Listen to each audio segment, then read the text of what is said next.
Hey listeners, I'm here to tell you about an all-new suspense-driven podcast, MrBallen's Medical Mysteries. It's hosted by MrBallen, one of the internet's most popular storytellers. Why medical mysteries? Well, we've all been there, turning to the internet to self-diagnose inexplicable pains, debilitating body aches, sudden fevers, and strange rashes. Though our minds spiral to worst-case scenarios, it's usually nothing. But for an unlucky few, these symptoms can start the clock ticking on a terrifying medical mystery. Each week on MrBallen's Medical Mysteries, you can expect bizarre, unheard-of diseases, miraculous recoveries, strange medical mishaps, and everything in between. Like the unexplainable death of a retired firefighter whose body was reduced to ashes, even though nothing around him burned. Or the time when an entire town became ill with nausea and chills. The local doctor initially chalked it up to being food poisoning, until people started jumping from buildings and seeing tigers on their ceilings. Each terrifying true story will be sure to keep you up at night.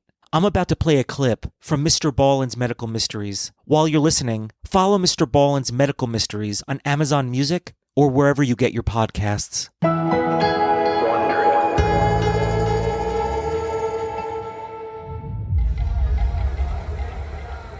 On a humid summer morning in June 1999, 36-year-old Sanju Bhagat was hard at work on a farm outside of Nagpur, a city in central India. The sun had just risen, and the air was already so hot that he found it hard to breathe. Sanju and a group of farmhands were hard at work tending to the soybean crops. He made his way through the field, stopping to catch his breath every few steps. Sanju moved a lot slower than his coworkers because of his massive belly. For the past 15 years, Sanju had struggled beneath the weight of his ever-growing stomach. At first, when he was in his early 20s, his family had thought he was just filling out a little, like all young men do when they become adults. But Sanju's stomach didn't stop growing. It kept getting bigger and bigger until it had swelled to the size of a massive watermelon. But his arms and legs stayed stick-thin. He never understood why his belly kept growing since he didn't eat much. By the time Sanju reached his early 30s, he was in constant pain, and his family desperately wanted him to see a doctor. But he couldn't afford to take time off of work. Although, deep down, he had to admit he was a little scared of what the doctor might find. The sun beat down on Sanju's head, and he could feel his chest tighten. He tried to keep working, but today it was harder to breathe than usual. No matter how deeply he inhaled, he couldn't quite catch his breath. Finally, he dropped his shovel and doubled over, gasping for air. Sanju gathered what little strength he had left and stood up straight. He could feel other farm workers' eyes on him as he gathered his tools and headed home. It was the longest walk of Sanju's life. He felt humiliated and useless, but he was also afraid. He could barely take a breath. By the time he got to the small home he shared with his family, he nearly fell through the front door. The last thing he remembered was falling hard on the tile floor.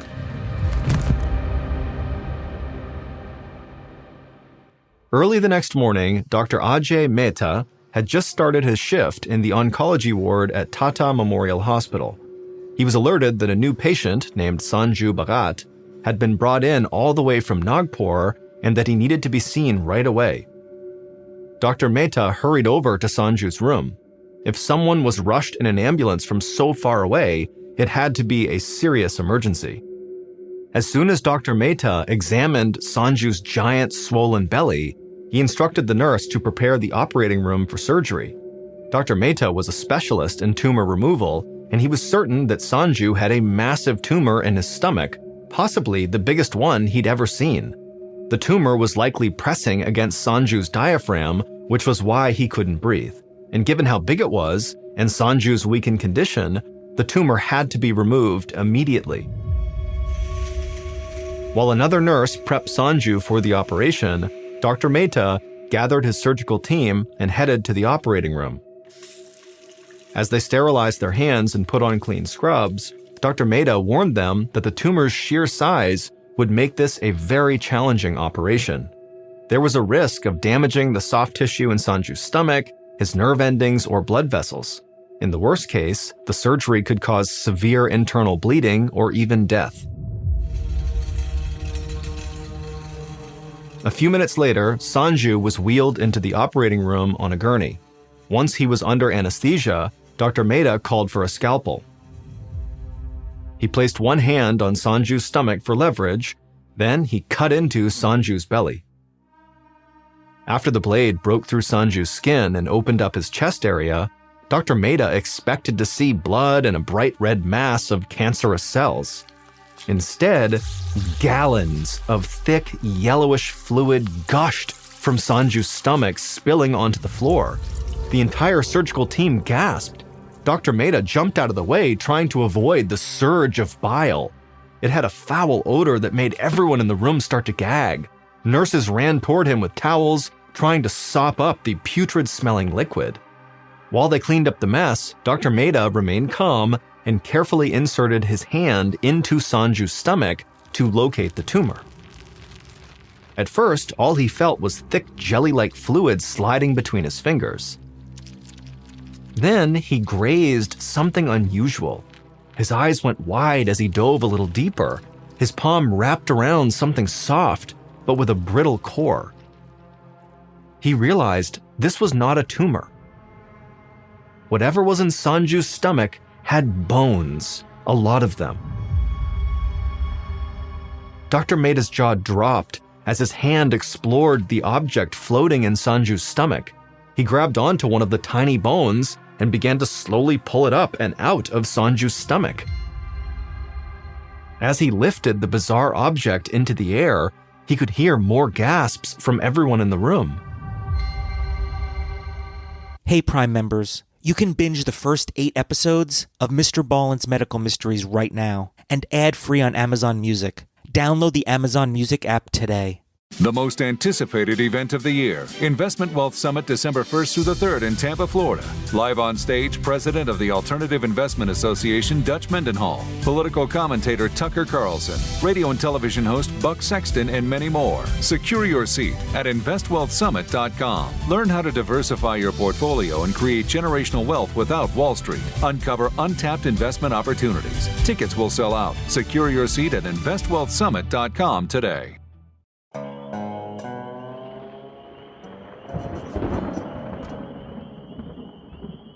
I wanted to tell you about our podcast, Drew Blood's Dark Tales, hosted by me, Drew Blood.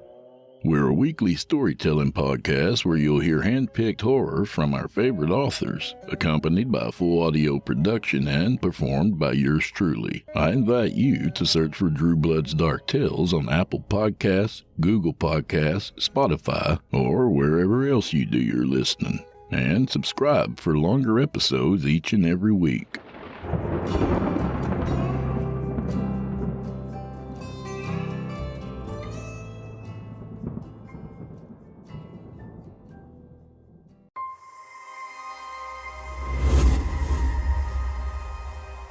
I'm Otis Gyrie, and where I'm from, we don't do nice bedtime stories. If that's what you were expecting, you're in the wrong place. However, if it's terrifying tales you're after, well then, I've got just the thing for you. Here on Scary Stories Told in the Dark, we bring you immersive original tales about malicious monsters, deadly deals with demons, and the gruesomely grotesque. With short stories from published horror authors to accomplished indie creepypasta authors, which are brought to life through our eerily haunting sound design and narration from yours truly, you're guaranteed to hear the tales that make your skin crawl and your palms sweat. So dive into the cosmically creepy with us by subscribing to Scary Stories Told in the Dark on Apple Podcasts, Spotify, or wherever you listen to your podcasts. Get comfortable, settle in, turn off the lights, if you dare. Your night is about to get a whole lot darker.